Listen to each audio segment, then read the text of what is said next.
Keir Starmer has continued a strongly anti-Russia rhetorical line, warning that his government will not hesitate to use targeted sanctions and diplomatic measures to punish what it sees as Moscow's aggressive behavior and to uphold international norms. The United Kingdom plans to increase pressure on Moscow as Starmer publicly reaffirms support for Ukraine, signaling a willingness to deepen economic and political measures while coordinating closely with allies to deter further Russian actions. After the UK seized an oil tanker in a high-profile operation, subsequent diplomatic fallout has raised tensions with the Kremlin and prompted speculation that London's next moves could provoke a harsh response from Putin's government. In a move that surprised some observers, Starmer announced plans to support Ukraine by facilitating access to enriched uranium for peaceful or defensive nuclear-related needs, a decision framed as bolstering Kyiv's long-term security while drawing sharp debate over proliferation risks and regional reactions. UK Prime Minister Keir Starmer vowed a fresh round of sanctions targeting Russia's economic and strategic sectors while also announcing plans to provide nuclear-related energy support to Ukraine, framing the measures as part of a broader effort to both punish aggression and shore up Kyiv's long-term resilience.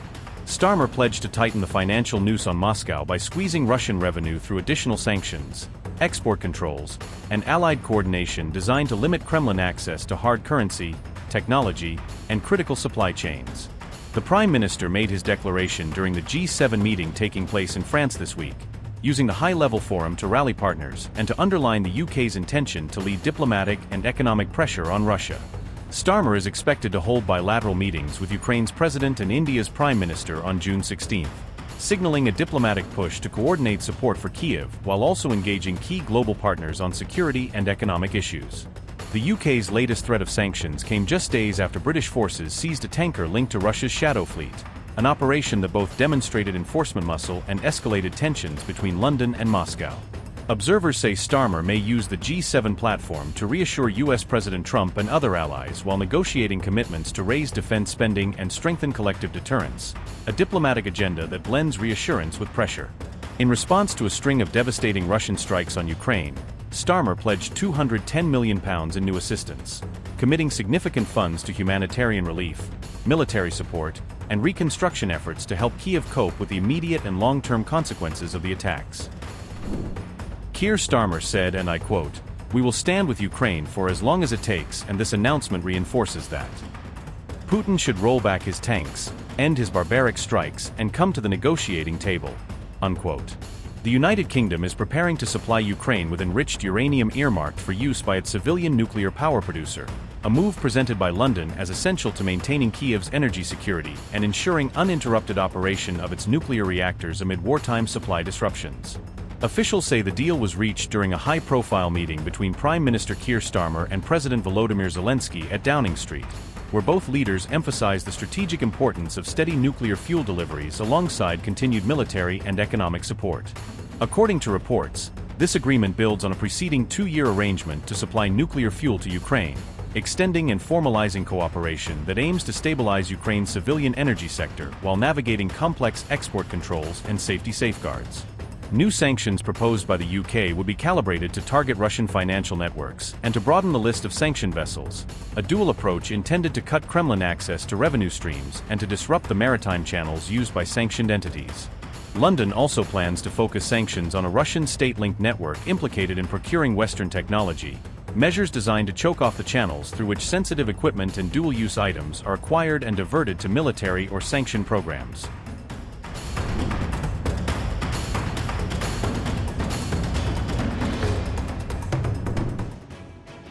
Amid soaring tensions between Russia and NATO, one member of the alliance has now taken direct action against Moscow's oil trade, escalating the pressure on Putin's war economy. On June 14, UK forces seized the tanker Smertos during a 6-hour dawn operation in the English Channel, turning a dark, early morning transit into a high-stakes boarding. Royal Marine Commandos and National Crime Agency officers fast-roped from helicopters onto the deck of Smertos, storming the vessel in a carefully planned assault.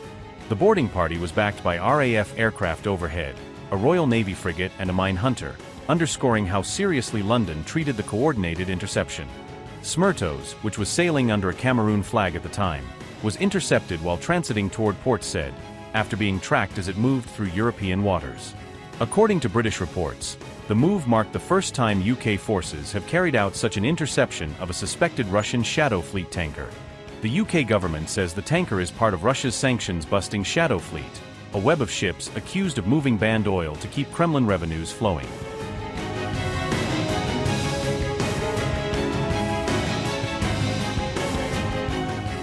British Prime Minister Keir Starmer has insisted the operation delivered yet another blow to Russia, portraying it as proof that London is serious about tightening the oil embargo.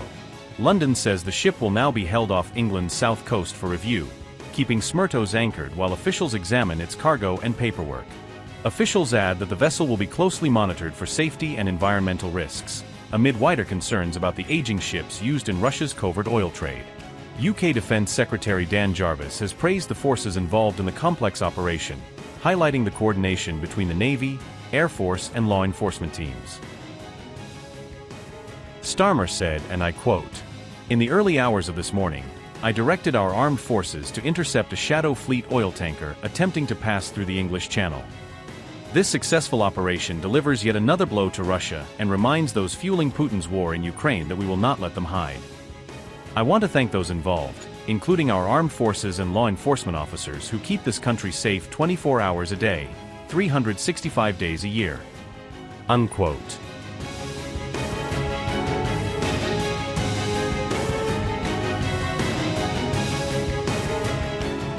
Western governments have long accused Russia of using hundreds of so-called shadow fleet ships to dodge oil sanctions, keeping crude flowing despite formal embargoes. UK officials now claim this shadow fleet numbers more than 700 vessels and carries around 3/4 of Russia's sanctioned oil, making it a prime target for enforcement. At the time of interception, Smertos was sailing under the flag of Cameroon, one of several flags it has used to stay under the radar. The tanker previously operated under the name Mertos, adding to the pattern of frequent identity changes seen in Russia's shadow fleet. Reports suggest the ship has changed both name and flag multiple times since sanctions tightened, a classic tactic used by sanction-evading vessels. UK authorities have formally identified Smertos as part of Russia's wider shadow fleet network, linking it directly to sanctioned oil movements. Tracking data shows the tanker departed from UST Luga, a major Russian oil port near St. Petersburg, on June 5 before heading into European waters. From there, it was tracked moving westward through European waters, eventually approaching the busy English Channel corridor. Marine traffic and other ship tracking services listed its intended destination as Port Said in Egypt, a key gateway to the Suez Canal. British forces moved in to intercept the vessel while it was transiting the English Channel, choosing one of the world's most watched shipping lanes for the operation. Smertos is now anchored off Weymouth on England's south coast, where it remains during ongoing legal and safety investigations. Ukraine's President Volodymyr Zelensky has thanked Britain for what he called its principled resolve, praising London's decision to move directly against a suspected Russian tanker. In a post on X, Zelensky argued that cutting Russia's energy income also limits its war capability, linking every seized ship to fewer missiles and shells on the battlefield. The Ukrainian leader has gone further, urging European countries to consider outright confiscating the oil carried on such ships, not just detaining the vessels themselves.